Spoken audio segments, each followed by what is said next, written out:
You know what I can't understand? I can't understand.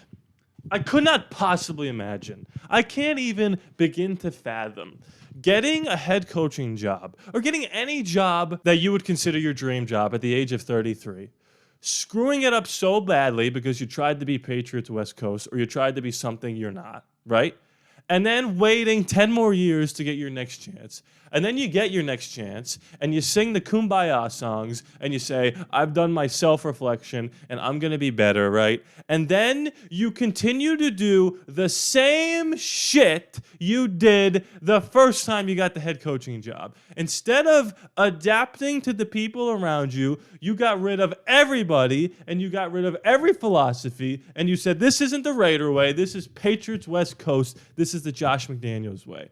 And the reason why I'm so angry about this right this second is because I haven't had enough time to reflect on how bad of a coach he was and how stupid he made me look and how wrong I was to believe anything that came out of his mouth. And I said this when he got fired. I don't root for people to get fired because these people have families and the staffs don't stay on board and blah, blah, blah, right? And it sucks when things don't work out and these people are real human beings. But sometimes you just have to call a spade, and Josh McDaniels was a con artist. Michael Mayer, who seems to be one of the most soft-spoken, nicest guys on the roster, came out and basically said, yeah, I hate Josh McDaniels. He didn't say those words, but he said, last year, there were times where I didn't even want to come in because it was so terrible, and now I have freedom and the ability to come in easy breezy and go to work and be a football player. And I'm going to make an OTA video with all the standouts, but right now, Michael Mayer seems to be one of the guys that's turning heads. And last year, right when Josh McDaniels left, is where he really started to pick things up at the end of the season. And I would just like to talk about all the times we should have seen the negative signs of a Josh McDaniels type coach. And this should be a cautionary tale for anybody watching that thinks, oh, I'm just going to take what was successful in my past life or my past job or my past relationship and apply it now, because every situation is different. And the main takeaway from all of this is that you have to learn to adapt to the situations around you and to the hand that you were dealt. The real thing we should have paid attention to is when Derek Carr was crying in that press conference post Jeff Saturday beating us. Because Derek Carr is the type of person who came on after Henry Ruggs killed a woman and held back his tears the best he could and answered questions as if he was the owner of the Las Vegas Raiders. That was a guy who has been through more than any professional quarterback in the history of the National Football League in terms of what his franchise was doing to him and asking him to do and put on his shoulders. And then he comes in after losing a game to an interim and he breaks down and cries.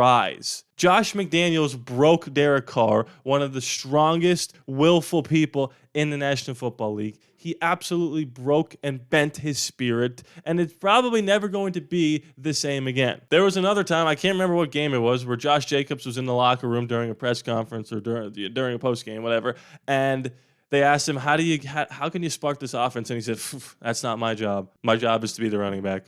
I'm not the play caller, basically. That was another instance of him saying, dude, this offense sucks. And now, like I said, you've got Michael Mayer coming out and saying, last year was terrible and this year's so much better. And how I judge coaches in terms of success is not, did you come in and just rip things down to the studs and put all your own guys in there and now I got no excuses because I don't want to be John Gruden and win a Super Bowl with the team that was given to me. Well, guess what? Most people would rather have the Super Bowl than rather have the credit of building their own team and then losing and getting fired. Because what Josh McDaniels did was come in here and gut it.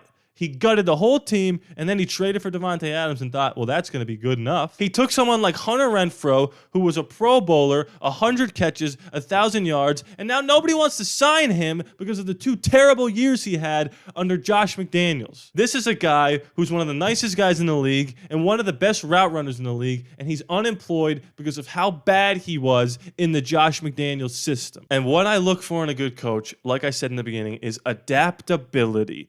Can you take the pieces that worked the last year before you were the head coach and morph it into something that you can call your own, but still keep the things that make the Raiders or the Jets or the Lions or the Chiefs or whatever team the team that they are. Look at Dan Campbell, for example. He came in there and they got Jared Goff, and everyone was like, oh, well, Jared Goff is just a stopgap. And he said, absolutely not. Jared Goff has been to a Super Bowl. We're going to maximize his potential. We're going to draft people, and we're going to home grow these guys, and we're going to turn the Lions into a team that everybody wants to root for, instead of somebody like a Josh McDaniels who ripped the shit down to studs. And look, John Gruden did the same thing. He came in, he got rid of everybody, and that took 4 years to get the right thing going. And by then, all of a sudden, he was fired. So it wasn't worth it then, and it wouldn't have been worth it now to get Jim Harbaugh in here to do the same thing. Because I'm telling you right now, people are like, oh, the Chargers are going to be good, Jim. No, they're not going to be good. Not because Herbert isn't great or because Harbaugh isn't great. They are both great. But the problem is Harbaugh soft reset the Chargers. And maybe they needed a soft reset, but the defense is aging, the offense is young, and that's not a recipe for success in the National Football League. Right now, we are in such a better position than teams like the Chargers because we did not strip things down. We have people in their prime and up-and-comers ready to show what they've got. And if the quarterback is ready, whoever that is, Gardner or Aiden, to take the next step, then we've skipped the rebuild process. We've skipped the strip things down to the studs process, and we've got a coach now who isn't trying to turn the Raiders into the Patriots. He's trying to get the Raiders back to what they used to be in the 70s and 80s, and I think that's the main takeaway with all these players outwardly trashing Josh McDaniels. And that may be dramatic, but I'd like to say that they're trashing him. Look at social media, for example.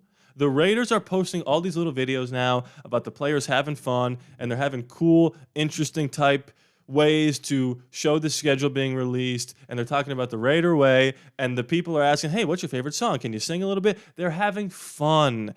AP said, this is a game that we get to do for a living. If it's not fun, it's not worth doing.